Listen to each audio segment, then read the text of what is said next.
Magandang hapon po mga kababayan.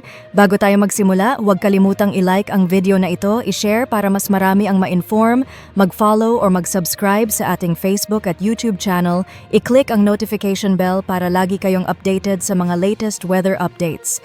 Ayon sa Pag-asa, ang minomonitor na low pressure area o LPA ay naging Tropical Depression Isang. Si Isang ang ika-4 na bagyo ngayong buwan ng Agosto at ang ika-9 para sa taong 2025.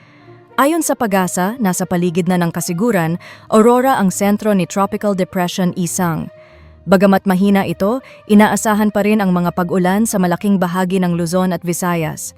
May maximum sustained winds ito na 55 km per hour malapit sa gitna at pagbugso na umaabot hanggang 90 km per hour. Kumikilos ito pakanluran sa bilis na 15 km per hour. Makikita ang makakapal na ulap sa northern at central Luzon, kabilang ang ilang bahagi ng Calabarzon at Metro Manila. Epekto rin ito ng southwest monsoon o habagat na patuloy na nagdadala ng ulan sa southern Luzon, western Visayas at ilang bahagi ng western Mindanao. Ayon sa Pag-asa, bukod kay Isang, may isa pang low pressure area na namataan sa silangan ng Mindanao, mahigit 1,000 kilometers mula sa southeastern Mindanao. Mababa pa ang tsansa nitong maging tropical depression hanggang weekend, ngunit patuloy itong imomonitor dahil posible itong magdala ng ulan sa Eastern Visayas at Mindanao. At sa forecast track ng Bagyong Isang, sa susunod na mga oras, tatawid si Tropical Depression Isang sa Northern Aurora at southern part ng Northern Luzon. May radius ito na halos 200 kilometers, kaya maaapektuhan ang malaking bahagi ng Central Luzon. Pagsapit ng gabi, posibleng nasa coastal waters na ito ng La Union at Pangasinan. Bukas, habang papalabas sa West Philippine Sea, may posibilidad itong lumakas bilang tropical storm. Posibleng lumabas ito ng Philippine Area of Responsibility sa Sabado ng umaga o hapon. Naitala rin ang landfall nito kaninang 9:50 in the morning sa Kasiguran, Aurora. At sa Tropical Cyclone Wind Signals, nakataas na ang Tropical Cyclone Wind Signal number 1 sa malaking bahagi ng Northern Luzon. Kasama rito ang Cagayan, Isabela, Quirino, Nueva Vizcaya, Apayao.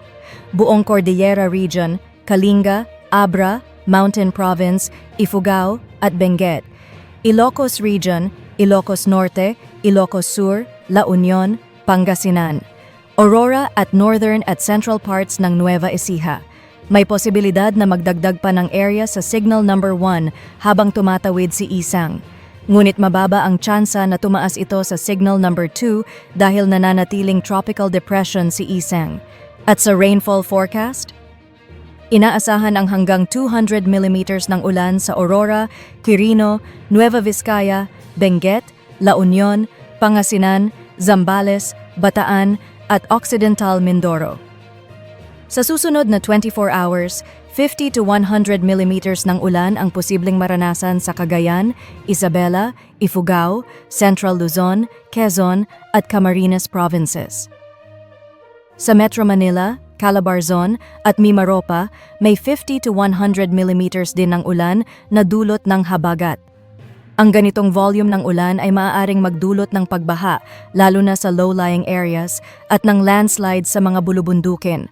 At sa heavy rainfall warning, sa real-time forecast ng Pag-asa, asahan ang heavy rains within the next 2 hours sa Nueva Ecija, Southern Zambales, buong Bataan, Metro Manila, Cavite, Western Batangas, bahagi ng Occidental Mindoro at Northern Palawan.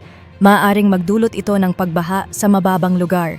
Sa wind at sea conditions, ang mga lugar na nasa ilalim ng wind signals ay may suspended sea travel para sa lahat ng uri ng sasakyang pandagat.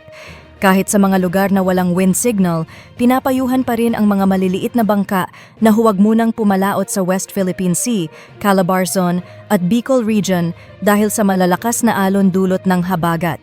Sa kabuuan, si Tropical Depression Isang ay patuloy na tatawid sa northern at central Luzon ngayong araw at posibleng lumakas bilang tropical storm habang lumalabas patungong West Philippine Sea bukas.